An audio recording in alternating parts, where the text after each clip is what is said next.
The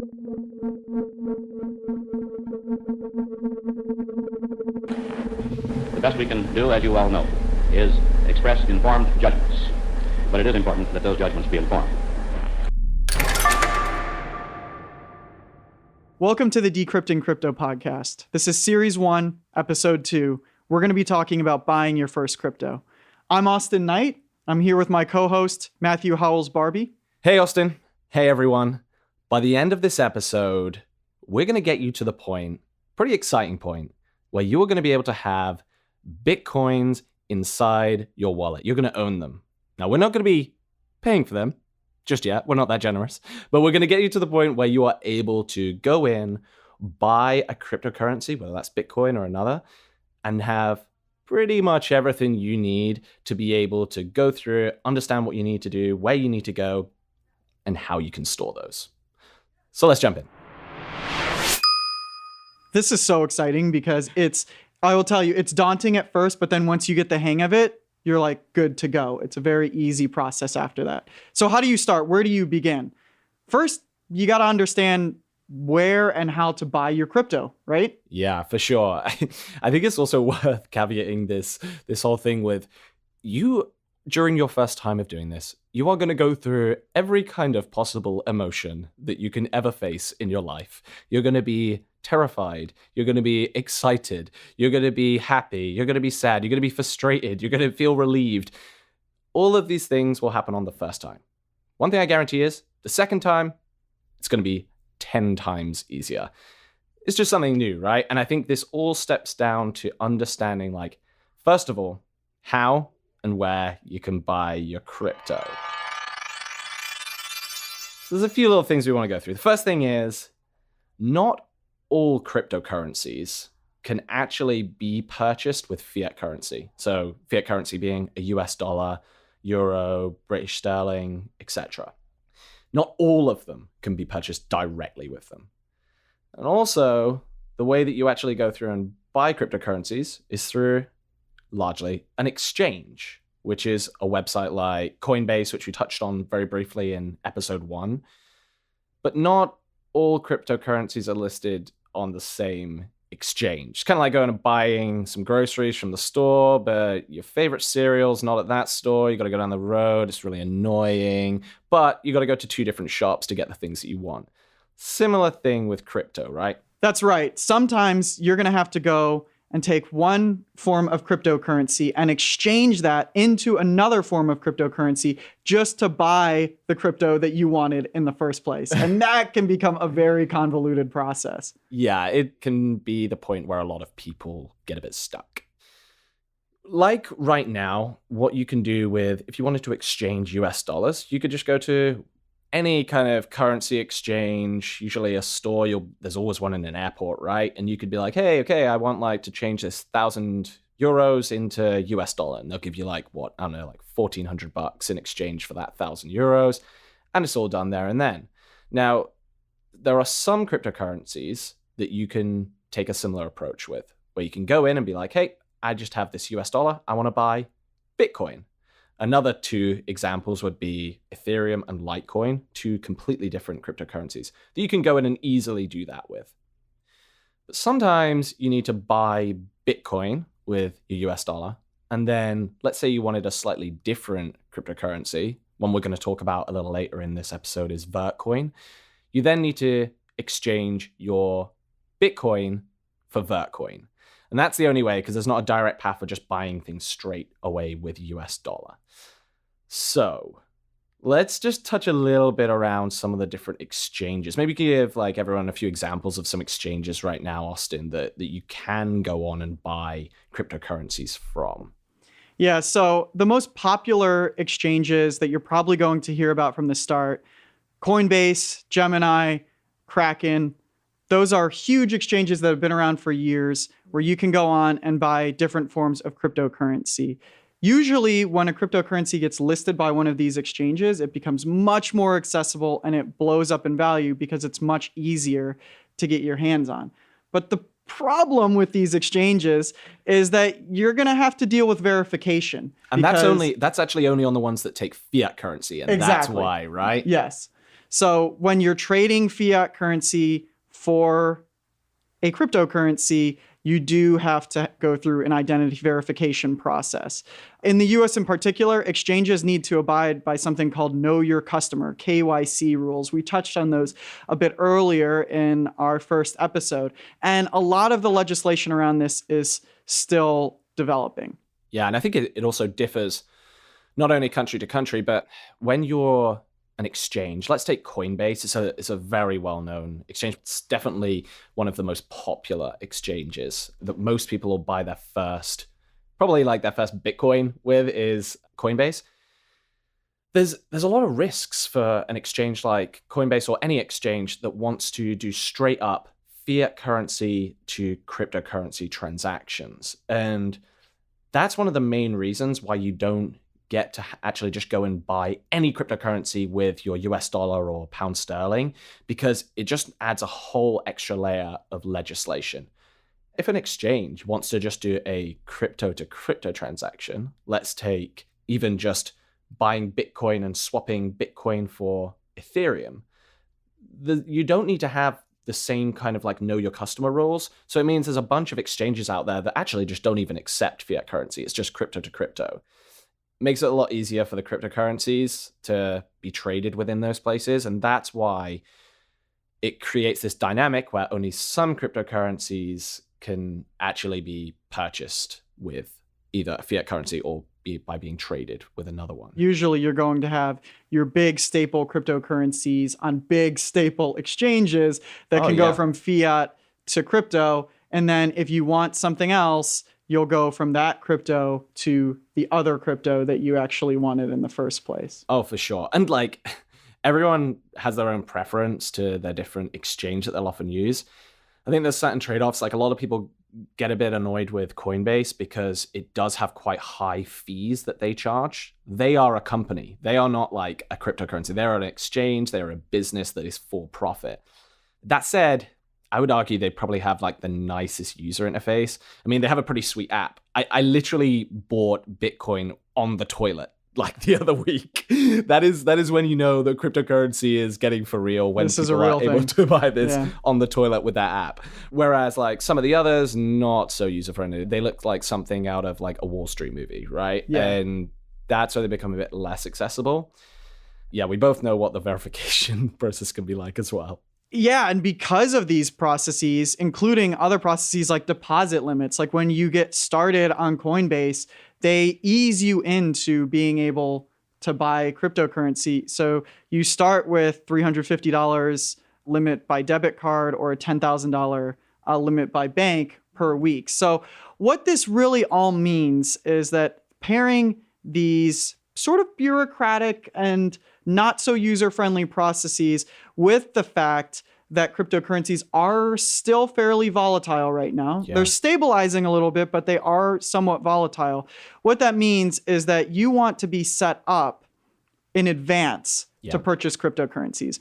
The reason that you were able to purchase Bitcoin on the toilet is because you had set yourself up ahead of time by going through the verification process and by showing Coinbase that you could handle a limit larger than $350 or $10,000 or whatever it was. And then when that currency got to the point where you were ready to buy it, you were ready to go and you went for it. You didn't have to go through this crazy process. Yeah, it's like I have a number of people that will say to me, oh, Matt, how do I just like hop in and buy some Bitcoin right now? It's like, well, I mean, I can kind of do that because I've been through all of the verification process, all of that, but you're probably going to have to still wait at least 2 weeks. And through like high volume periods, it's even worse. Like, to give you an example of what the verification process is usually like, first step, giving over like all of your personal details. You don't have to like necessarily link up bank accounts at this stage, but you have to like send in your passport. You even have to do like these weird photos where you take a picture of yourself holding your passport so that they know it's actually you. These are all manually reviewed. And I mean, I've been waiting now over a year for Kraken to verify me. It's taking forever.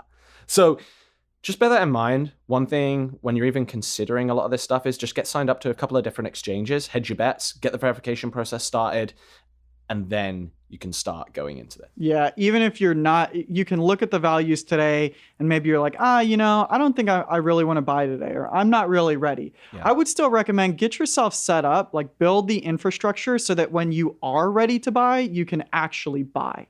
100%. I mean, you had a perfect example where, was it IOTA you were trying to buy a few months back, and you couldn't because you couldn't get verified on an exchange that only listed IOTA, and it's a pain in the ass, right? Yeah. Matt was able to buy IOTA and I wasn't, partially because he's a European citizen and I'm not. But that's what you get into with this. For now.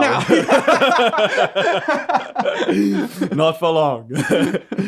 But you also get cases where, I was in Brazil and I was at a barbecue and I was drunk and Ethereum dropped in value and I drunkenly purchased some of it. And I'm really glad that I did that. I'm really glad that I had set myself up in a way that it was so easy for me to do that I could blow my own cash on something. Just a quick disclaimer. We do not advocate buying cryptocurrencies whilst drunk at barbecues in Brazil, nor anywhere. Just need to just had a little quick text from the lawyer there. That's fine. So, all right. Let's talk about example. So we've talked about certain coins being able to be purchased. Bitcoin, when you're buying that, let's talk about the process of going and buying a coin that you can't just swap fiat currency like US dollar for. Let's take an example of a coin like Vertcoin. Another cryptocurrency out there. It's on a few exchanges, not a huge amount, but cannot be traded directly for fiat currency. First step, buying Bitcoin, right? Let's walk through this process when we're going to buy Vertcoin and Bitcoin. First thing is you need to go and transfer your fiat currency, US dollar, to actually own some Bitcoin. That you can do through something like what we've talked about. Gemini, Kraken, Gatecoin, Coinbase, they're all like fiat currency exchanges. Next step is, okay, so I have my Bitcoin now, I've purchased it, and it's sitting within Coinbase. So kind of like how it would sit in your PayPal account or even your bank account, right? You can see the balance there and it's stored within their systems. Problem is, to buy Vertcoin, you need to trade Bitcoin on an exchange like, for example, Bittrex.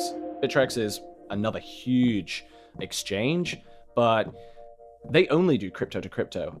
So to go and buy Vertcoin, you need to set up your Bittrex account, and you need to set up a little wallet on Bittrex. That just gets done when you create an account.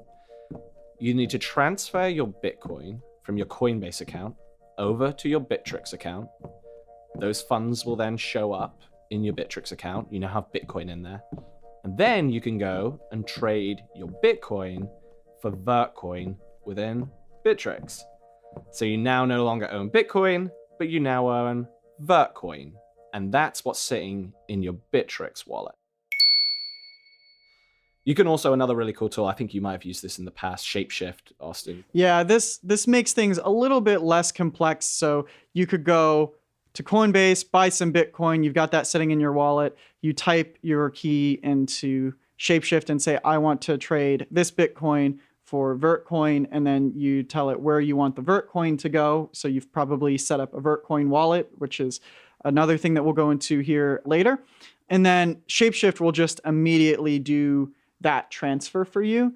The issue is that it has higher fees. Yeah, that's often the trade-off here is like, and in all honesty, for your first time buying crypto, I really wouldn't obsess over these fees. It's kind of going to net out at kind of like what you'd pay on something like PayPal, maybe a little bit more, but just buy a small amount when you're doing this for the first time to just get to know the ropes a little bit and figure out where things could potentially go wrong, get used to the interface. But at this stage, if you followed the Vertcoin example, you've got Vertcoin now in Bittrex, the exchange. A lot of people think, great, I have Vertcoin. Now I just sit back and everything's cool, that's great, and I'll just leave it to Bittrex to look after my crypto. But remember when we talked about centralized exchanges earlier and how dangerous that is? Yeah, that is pretty dangerous. I mean, so there's a couple of different schools of thought here. At the end of the day, Bittrex, Coinbase, Kraken, Gemini, they're all companies, centralized systems. If someone hacks something like Bittrex or Coinbase, they could theoretically hack all of the accounts and get access to your private information that could maybe get access to your cryptocurrencies. That would not be good. On the flip side, what you can do is you can transfer them out of exchanges and put them into a wallet that you own. And we're going to talk a little bit about what a wallet is, but that puts the onus of security on you. You lose your information. You misplace it. It gets stolen by someone physically. There is no customer service number for the blockchain. That is one thing to remember, and that can be really scary for people. And sometimes people say, do you know what? I'm okay with taking the risk of keeping things on the exchange. Personally, and I think both of us are in agreement, Austin, is like, I would advocate that you take things out of exchanges and store these yourself, but always try it with a small amount to begin with. So let's walk through this. So we've got our cryptocurrency, our Vertcoin in Bittrex. What now? Now you're going to want to set up a wallet. And that can be a little bit of a complicated thing to do. You got to pick the right wallet. So every cryptocurrency has its own wallet, and more popular cryptos can be stored in multi-crypto wallets. So rather than needing a separate wallet for each cryptocurrency, like a wallet for Bitcoin and a wallet for Vertcoin and a wallet for Ether, you can have a single wallet that would store all three of those. And that's like the dream right now. It's worth pointing out there as well, this isn't actually, a lot of people say, oh God, you got to have all these different wallets, all these different things. It's not that much different to bank accounts, right? Like, you can't just go and have like your Bank of America account where you have your US dollar and then your pound sterling account. No, they're going to convert that for you. Like, you need to open up a UK bank for your sterling accounts. And it's kind of the same. But the advantage with crypto is actually you also get these wallets, which you're talking about, where you can have multiple. It's almost like being able to, in one bank account, store US dollar, pound sterling, euro, like etc., yen, yuan, like all of these different currencies all in one place. So this is just to bring that to life a little bit more. Yeah, it can sound convoluted and complex, but ultimately there are a lot of simplified innovations and things that can make this easier, especially when you get used to it. It's just that it's different. Yeah, I think the trade-off primarily is like user experience and ease of use to the level of security. And this is where we want to break down maybe 4 different core types of wallets that you can use, starting with, and I don't want to use the word least secure, because it's not, all of these are very secure. That's one thing I do want to point out here, but there are options in amongst this list as we go on that are incredibly secure, or at least the vulnerability changes. So let's bring this to life. So we've got to start off online and mobile wallets. Do you use a mobile wallet like Jax? Yeah, I think that this is the easiest wallet to get set up with once you want to get off of an exchange. So this is just a wallet that you download as an application on your computer or on your phone. And you can think of it almost like a physical wallet or a bank account. Like, you're transferring the currency from the exchange to this wallet on your computer, on your phone, or wherever you want it to live. And this is, as Matt said, it's not that it's not secure, it's just not absurdly secure. Yeah, it's I almost feel like sometimes I have the Jax app on my phone, and I almost feel like it's almost like Apple Pay in a way. And I think that's what they want it to be, when you can just go and because you can go and just make payments via your phone by just scanning a QR code, and it'll just hook straight up to your Jax wallet. Similar things. At the same time, someone steals your phone, right? Yeah. And they know your password. You can do some stuff where on iPhone you make it like your fingerprint, makes it more secure. I'm super paranoid. So oh, for sure. Yeah, I would never hold your entire wealth of cryptocurrency in a Jax wallet personally, but I would way rather hold it all in there than an exchange. Yeah. The benefit of these online or mobile wallets is that they're really easy to get set up with, and they do increase your security by an order of magnitude over being in an exchange. So it's like low effort to benefit ratio.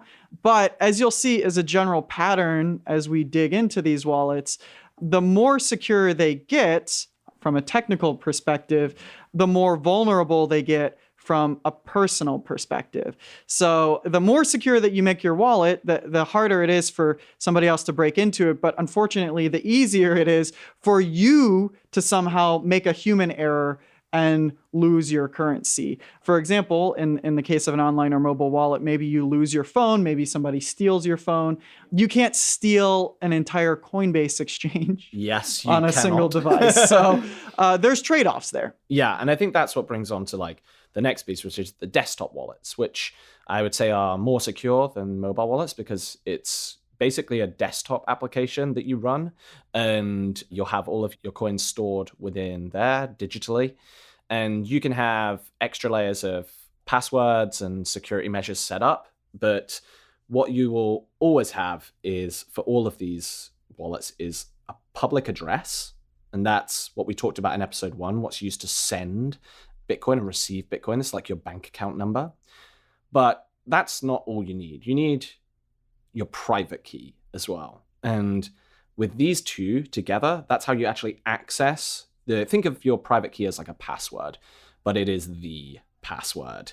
Like that's the thing that unlocks your wallet. That's the thing that you can send with. If someone has your private key, it's kind of game over. But at the same thing is like, if you lose your private key, that's gone forever. And any of the coins within that is gone forever. And this has happened to lots of people. So many people. I mean, we were talking earlier about that. There was a guy who had all of his Bitcoin stored on a laptop like a number of years ago, before Bitcoin really took off. And I think he threw away his laptop because it broken, and all of the coins that he had on there were stored on it. And those Bitcoins became worth, I think it was over $100 million now in current valuation as of like early 2018. And he is now trying to dig up a landfill site to recover this laptop that has all of this net worth in. Good luck. I really hope he finds it, but you don't want to be that person, right? Yeah, it can be deceptive because you think, oh, well, this is a digital currency, so surely there's a backup. It's like, it's probably on my Google Drive, whatever. But no, it's not on your Google Drive. There is no backup.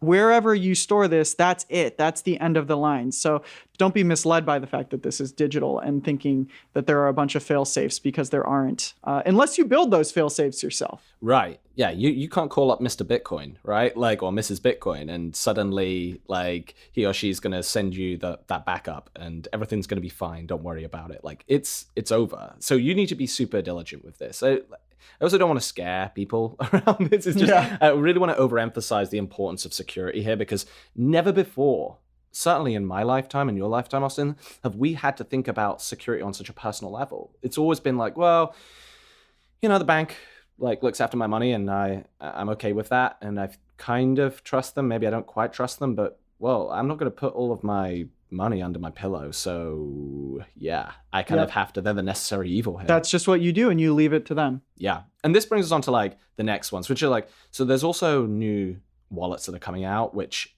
are my personal favorite, hardware wallets. And you got things like the Ledger Nano, the Trezor. These kind of look like USB flash drives, and you plug them into your computer, and you can basically, they have their own address. You have the private keys. You also have like a 12-word backup phrase in case you do lose your private key, which is quite useful. And these are probably one of the most secure ways that you can store things. And it's all offline. It never hooks up to the internet. So there's no risk of like malware hacking into these things. But you do have this little flash drive type thing that you're going to probably want to put in a safe location. Maybe if you own a lot of crypto, split these into a couple of different ledgers or hardware wallets. I was actually listening to another podcast recently where people were talking actually about security. And it's interesting. My wife said something to me the other day. It was like, well, Matt, like, let's say someone owns like millions of dollars of crypto, and it's a husband and a wife, and the wife, she owns all of the crypto, she knows all the tech, understands it all, she stored it, and the husband has no idea what the hell crypto is. He just knows that there's like this nice amount of money that keeps growing that his wife is providing. And one day, like, the house gets burgled, and the husband is home, and he is targeted because the individual knows that this family own a lot of cryptocurrency. And this is like over dramatized, right? Don't worry about this, but like, this is an interesting situation. It's like, okay, that person is demanding the cryptocurrency.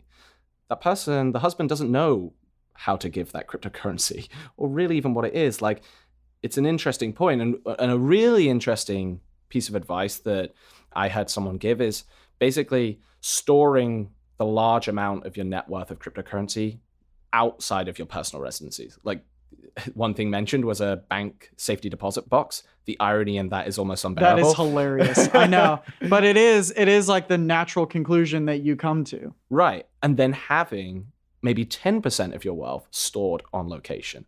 Worst case scenario, hey, this is everything we have. It's all on this place. There is actually cryptocurrency on it, and you're not giving away your entire life savings. Please tell me that your entire life savings are not in cryptocurrency at this stage.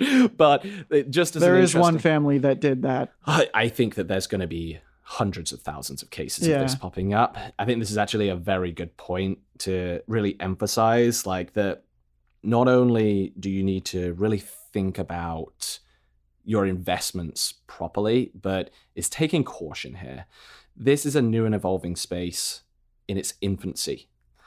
Do not invest money that you cannot afford to lose, and really don't succumb to like the fear of missing out, of like all these gains that people keep talking about. Every single news article is either someone made $1 million or someone lost $1 million, right? They don't talk about the median level stuff in between. So try not to get kind of swooped up in amongst it all. I'm not going to dig too much into that, but I think it's an important thing to touch upon in here is the security side of things. Only invest what you're willing to lose. And also, I think it's worth noting that probably the best way to think about this is that if you're only concerned with investment returns with this technology, you're missing the bigger picture.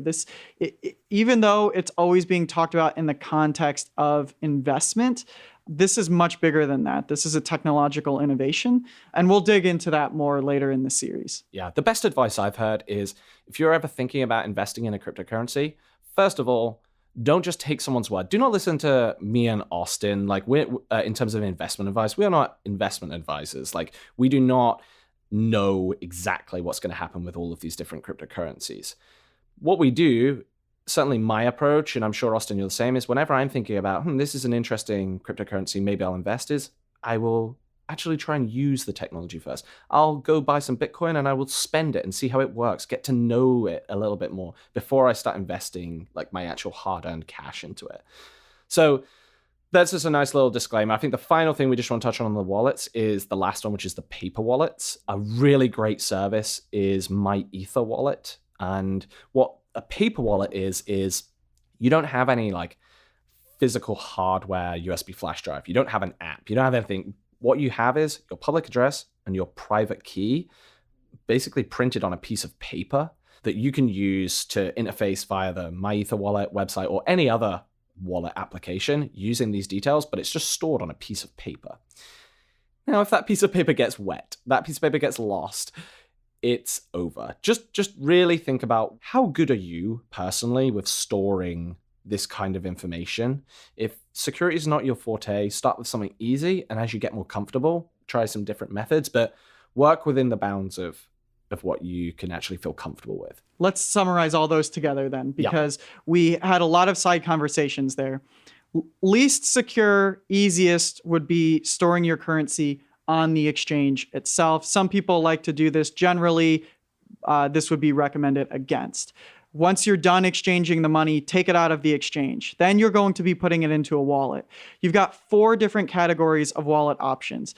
The first and the easiest to obtain, and it is much more secure, but not the most secure, is an online or a mobile wallet like Bread or Jax. The second, and a very, very common form of wallet, is a desktop wallet. This is a little bit more secure. Most cryptos are going to have their own desktop wallet, so you can just search Vertcoin wallet, and it's going to pop up. The third, and way more secure than any of the prior type of wallet that you can obtain, is a hardware wallet, like a USB drive. It's a physical thing that you're holding. You're physically holding your crypto on that device. You can look for a Ledger or a Trezor. Those are very secure. Again, the deeper we go into this, the more you're opening yourself up to human error, but the more you're also securing your crypto technologically. And then your final option, this one is free as well. All of these are free, really, except for the hardware wallet, is the paper wallet. My Ether wallet, that's going to be the most secure. But like Matt said, if you spill some water on it, you could be in a world of hurt. For sure. So you've got your wallet, you've chosen one, you've set it up. Whenever you get a new wallet, you get a public address with it. And from there, you can send your money from, say, Bittrex or Coinbase, one of the exchanges, to that public address. You've now stored it within your wallet. So at this point, you're good. You own cryptocurrency. Congratulations. You have it stored in a wallet. The next thing people often want to do, and this is kind of like the final piece, and this is 100% the most addictive piece, is tracking the price of your investments and tracking the gains and losses. I personally love the Blockfolio app. I probably now refresh this more than Facebook, which is alarming. And you can just input like what type of cryptocurrency. Let's say you bought Bitcoin to keep things easy. And maybe you also bought Vertcoin and IOTA, right? You can add in how much you purchased them for and how many of them you purchased. And it creates a little portfolio for you and it'll update the app showing basically the prices, the net gain, the total value of your portfolio at any point in time. That's really useful.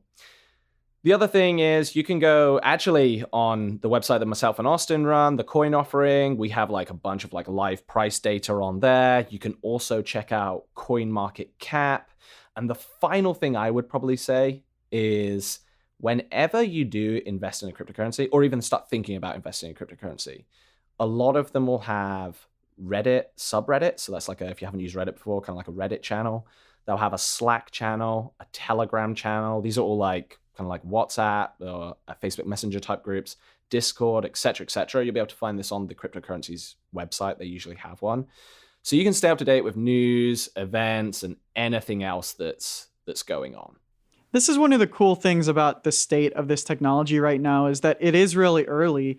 And what that means is that you can get onto a Slack channel and you can talk with the people that are building this technology and investing their time and their effort into it to learn more about how it works.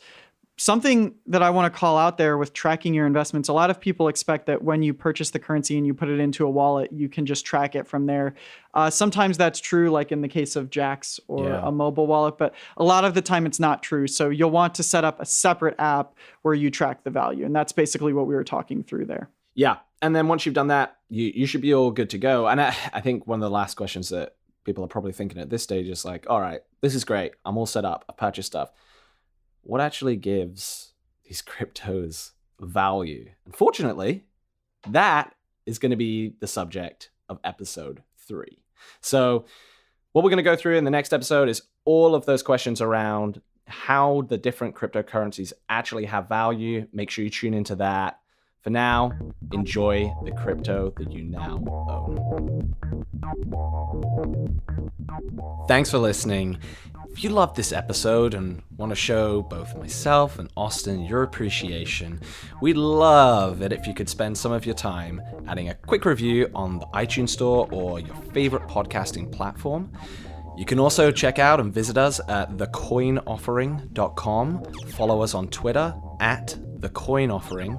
And you know what? You want to just shoot us a quick email, chat to us, make suggestions, tell us how terrible we are. Send us an email at podcast@thecoinoffering.com. Here's a look at what we'll be discussing in the next episode. Finally, we're going to put to rest some of the myths around this discussion. Of course, you've probably seen on TV and in articles things saying, oh, it's not backed by anything. It doesn't have any real value. And it actually turns out that it very well could be, depending on how you view it, backed by more than any of the currencies that we actually use today. The contents of the Decrypting Crypto podcast should not be used and are not intended as investment advice. Please do your own due diligence before making any investment, cryptocurrency or otherwise.